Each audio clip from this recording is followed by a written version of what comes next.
Hello everyone, आज है 11 फरवरी और आज इस वीडियो में हम बात करने जा रहे हैं पंजाब नेशनल बैंक के बारे में। देखिए 51 रुपीज़ का ये शेयर है और पिछले कुछ दिनों में बैंक्स में बहुत कुछ हुआ है।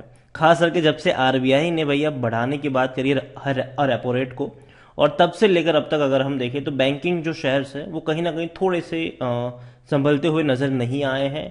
और वीडियो में हम उसके बारे में बातचीत भी करेंगे, स्पेसिफिकली बात करेंगे पंजाब नेशनल बैंक के बारे में कि भैया चल क्या रहा है यहाँ पर और इवन ग्लोबली भी क्या हो रहा है। वीडियो को शुरू करो उससे पहले अगर आपने अभी तक चैनल को सब्सक्राइब नहीं किया है तो प्लीज़ अभी इसे सब्सक्राइब कर लीजिए, क्योंकि आगे भी बहुत सारे वीडियोस हैं जो आपको काफ़ी ज़्यादा हेल्प करेंगे। तो सबसे पहले तो 51 रुपीज़ का शेयर पंजाब नेशनल बैंक का ज़रूर है, लेकिन जो बड़ी खबर थी वो यही थी कि आरबीआई ने रेपो रेट बढ़ाया है, तो जाहिर सी बात है बाकी सारी बैंक्स भी उसी तरीके से बढ़ा ही देगी। तो पीएनबी और बैंक ऑफ बड़ौदा ने भी ये बढ़ाया है, इससे पहले एसबीआई ने भी उसी दिन बढ़ा दिया था। तो अब आपसे आपकी जो लोन्स है वो जाहिर सी बात है वो बढ़ जाएगी, जो आपका इंटरेस्ट पेमेंट है वो बढ़ जाएगा आपसे। दूसरी बात, अगर एक बड़ी और काफ़ी विचित्र चीज़ आई है पंजाब नेशनल बैंक को लेकर कि जो लॉकर में पैसे रखे थे, ठीक है, वहां पे दीमक लग गया। हालांकि ये कोई इतनी ज़्यादा अहम खबर नहीं है, लेकिन फिर भी मुझे लगा कि यार काफ़ी इंटरेस्टिंग तो है ये, ठीक है। अब देखो, जनरली लॉकर में हम रखते हैं सोना गहना जो वगैरह जो होता है वो लगते हैं और हम सुरक्षित मानते भी हैं। लेकिन किसी ने पंजाब नेशनल बैंक में लॉकर में 2.15 लाख रुपए रखे थे, 500 के नोट, और जब खोले तो वहां पे दीमक लगी हुई थी, जो कि काफ़ी इंटरेस्टिंग केस है। और पहली चीज़ है कि एक डिबेट का भी मुद्दा है कि भाई लॉकर में पैसे रखने भी चाहिए कि नहीं, और काफ़ी चीज़ें हैरान करने वाली भी है वहां पर। देखिए पंजाब नेशनल बैंक के वापस अगर हम ट्रैक पे लौटते हैं तो 51 रुपीज़ का शेयर है। पिछले एक महीने में अगर आप देखोगे तो पिछले एक महीने में ये 7% तक टूट चुका है। 58 से 50 तक आया, फिर थोड़ा सा बाउंस बैक किया और अभी एटलीस्ट यहां पर अटकने की कोशिश कर रहा है। देखिए ग्लोबली भी बहुत सारी खबरें चल रही है जो कहीं ना कहीं मंडे को बाजार में कुछ खास अच्छा इंपैक्ट नहीं डालेंगे। मतलब कि बाजार कुछ खास अच्छा इंपैक्ट नहीं दिखाएगा। मंडे को जब खुलेगा थोड़ी बहुत गिरावट देखने को मिलेगी आपको। सबसे पहली जो अपडेट चल रही है वो नैस्डैक से आई है, क्योंकि भैया ट्रेजरी यील्ड बढ़ा दिया गया है और इसीलिए नैस्डैक में गिरावट भी हमें देखने को मिली है। दूसरी बड़ी अपडेट आई है ऑयल से रिलेटेड। देखिए इससे पहले जो ओपेक है उन्होंने ऑयल का जो प्रोडक्शन है उसके ऊपर कंट्रोल लगाने की, मतलब कम करने की बात करी थी उन्होंने। अब रशिया भी यहां पर आ चुका है। देखिए कई सारे वेस्टर्न कंट्रीज है, उन्होंने रशिया पर काफी ज्यादा सेंक्शन लगाए हैं। उसको लेकर रशिया जो है वो अभी आने वाले दौर में इनके विरोध के रिस्पॉन्स में जो ऑयल का प्रोडक्शन है वो कम करेगा आने वाले दौर में। और अगर अब जाहिर सी बात है रशिया काफी बड़ा ऑयल प्रोड्यूसर है, उसके अलावा ओपेक भी है, और अगर ये लोग अगर कम करेंगे, आप देखिए रशिया का प्लान है कि जो प्रोडक्शन है वो 5% तक कम कर देंगे, जिसका मतलब ये है कि ऑयल की कीमतें जो है वो बढ़ेगी। और ऑयल की कीमतें बढ़ने की खबर डेफिनेटली सारी कंट्री के बाजारों में कहीं ना कहीं गड़बड़ डालती जरूर है।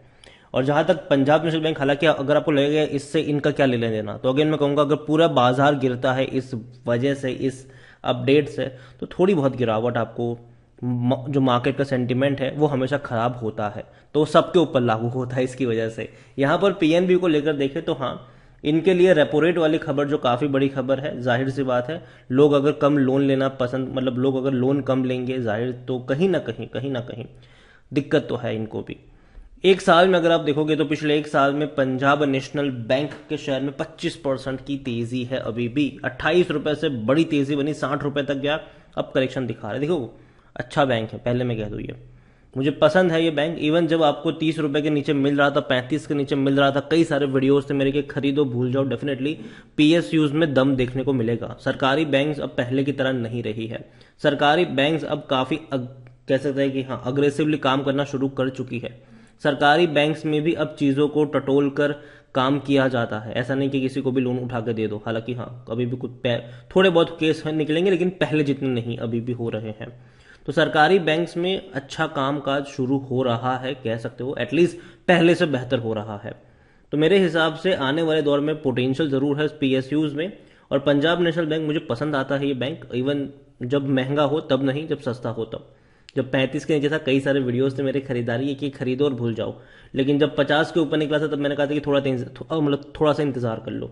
और मुझे लगता है कि अगर ये इस खबरों से अगर मार्केट गिरता है, ये भी गिरता है, तो 45 रुपए का जो रेंज है वो मुझे पसंद आता है बाइंग के लिए। वहां पर नजर होनी चाहिए खरीदारी को लेकर पंजाब नेशनल बैंक में। लार्ज कैप है 57,000 करोड़ से भी ज़्यादा का मार्केट कैप है। वॉल्यूम देखें तो 5.5 करोड़ से भी ज़्यादा का, मतलब बड़ी क्वांटिटी में शेयर ट्रेड कर रहे हैं और इनके रेवेन्यू और प्रॉफिट्स दोनों ही बढ़े हैं। 22,000 करोड़ से भी ज़्यादा के रेवेन्यू रहे, जो हाईएस्ट है भैया, पिछले साल से कंपेयर करो या फिर पिछले क्वार्टर से करो। 628 करोड़ का मुनाफा रहा, जो पिछले क्वार्टर में 411 करोड़ था। तो प्रॉफिट इनके बढ़े हैं, रेवेन्यू इनके बढ़ रहे हैं, जो कि बहुत अच्छी बात है। हालांकि मोतीलाल ओसवाल की न्यूट्रल रेटिंग है, 50 रुपये का टारगेट है। इवन शेर खान की भी बात करें तो खरीदारी की रिकमेंडेशन है, अगेन 64 रुपीज़ का टारगेट है। तो मुझे लगता है कि यार देखो, तो अभी जिस तरीके का माहौल बना हुआ है बाजार को लेकर, और ग्लोबली भी बहुत सारी चीज़ें जो हैं वो थोड़ी बहुत परेशान भारतीय बाजार को कर सकती है, और ऐसे में अच्छी कंपनियों में खरीदारी के मौके बन सकते हैं। और पंजाब नेशनल बैंक खरीदारी करिए, बने रहो, देखो बेचने की सलाह नहीं है। लेकिन जहां तक बात है फ्रेश बाइंग की, फ्रेश एंट्री की, तो मुझे लगता है कि 45 के लेवल का आपको वेट करना चाहिए। 100% लोग according to Moneycontrol user कह रहे हैं खरीदारी करो। और जहां तक अगर हम देखें तो रेवेन्यू अब बढ़ना शुरू हो चुके हैं। पहले 50-55 हजार करोड़ के रेवेन्यू थे, अभी वो 80-85 हजार करोड़ तक जाते हुए आपको नजर भी आएंगे। पंजाब नेशनल बैंक देखा जाए तो इसका पी रेशो 14 का है, सेक्टर पी 21 का है। सस्ता जरूर है, थोड़ा सा और सस्ता हो जाएगा। मतलब अगर ये 45 तक जाता है तो शायद आज का जो इसका जो पी रेशो आपको 12-13 पे नजर भी आएगा। 25% एनालिस्ट कहते हैं खरीदारी करो। और शेयर होल्डिंग के बारे में अगर हम देखें तो शेयर होल्डिंग में प्रमोटर के पास 73.15% की होल्डिंग है। प्रमोटर कौन है यहाँ पर? गवर्नमेंट है, सरकारी बैंक है, कुछ नहीं होने वाला इसको। 4.05% म्यूचुअल फंड के पास है, 8.93% डोमेस्टिक इंस्टीट्यूशन के पास है, 1.71% एफआईएल्स के पास है, और रिटेल्स और अदर्स की मिलाकर 12.16% की होल्डिंग देखने को मिल रही है, जिनमें से रिटेल इन्वेस्टर्स 9.16% की होल्डिंग है। देखो कई सारे म्यूचुअल फंड्स ऐसे हैं जिन्होंने अपने पोर्टफोलियो का बहुत बड़ा वेटेज पीएनबी को दिया है। क्वांट स्मॉल कैप फंड की बात करें तो भैया 5.12% का वेटेज है, और उन्हीं क्वांट एक्टिव फंड का 3.76% का जो वेटेज है वो पीएनबी में है। और भी कई सारे म्यूचुअल फंड्स हैं, चाहे एसबीआई हो, कोटक हो। देखो मैं ओवरऑल कहता हूं कि पंजाब नेशनल बैंक अच्छा बैंक है, बेहतर बैंक है, कोई शक की बात नहीं है यहां पर। लेकिन जिस तरीके के मार्केट कंडीशंस है और जिस तरीके के आउटकम देखने को मिल सकते हैं, क्योंकि देखो अभी जिस तरीके से इन्फ्लेशन बढ़ता नजर आया है, आरबीआई भी कोशिश करेगी इसको और ज्यादा कंट्रोल में लाया जाए, जिसकी वजह से रेपो रेट में बढ़ोतरी करी है। और बढ़ोतरी करने के साथ साथ उन्होंने ये भी बताया है कि आगे भी वो इस तरीके से बढ़ा सकते हैं। तो ये जो चीजें हैं वो कहीं ना कहीं हम कह सकते हैं कि बैंकिंग सिस्टम्स के लिए थोड़ा सा पुल बैक हो सकता है शॉर्ट टर्म के लिए। अगेन मैं कहूंगा जो भी होगा शॉर्ट टर्म के लिए, लॉन्ग टर्म के लिए मैं बैंक पे काफी ज्यादा बुलिश हूं। मुझे लगता है कि लॉन्ग टर्म में देखो, अगर किसी भी कंट्री की इकोनॉमी को ग्रो करना है तो भैया बैंक्स उसके ग्रो करते होने चाहिए, ठीक है। तो इंडिया पे अगर आपको भरोसा है तो आपको बैंकिंग सिस्टम पे भरोसा होना चाहिए, पहली चीज। तो यही कहूंगा आपसे कि नजर रखिए इन बैंकों के ऊपर, अच्छे बैंक्स को चुनिए। और मुझे लगता है कि अभी जो जो बैंक्स है उसमें थोड़ा बहुत पुल बैक आ सकता है, वो भी टेम्पररी। देखो पुल बैक से ये मेरा मतलब ये नहीं है कि 10-12% टूट जाएंगे, ठीक है, या 20% टूट जाएंगे, ऐसा नहीं होगा। मुझे लगता है कि 5-6% जितनी गिरावट शायद अभी और बाकी है यहाँ पर, और अगर वो देखने को मिलती है तो खरीदारी के मौके दोबारा से भी आपको वहां पर देखने को मिल जाएंगे।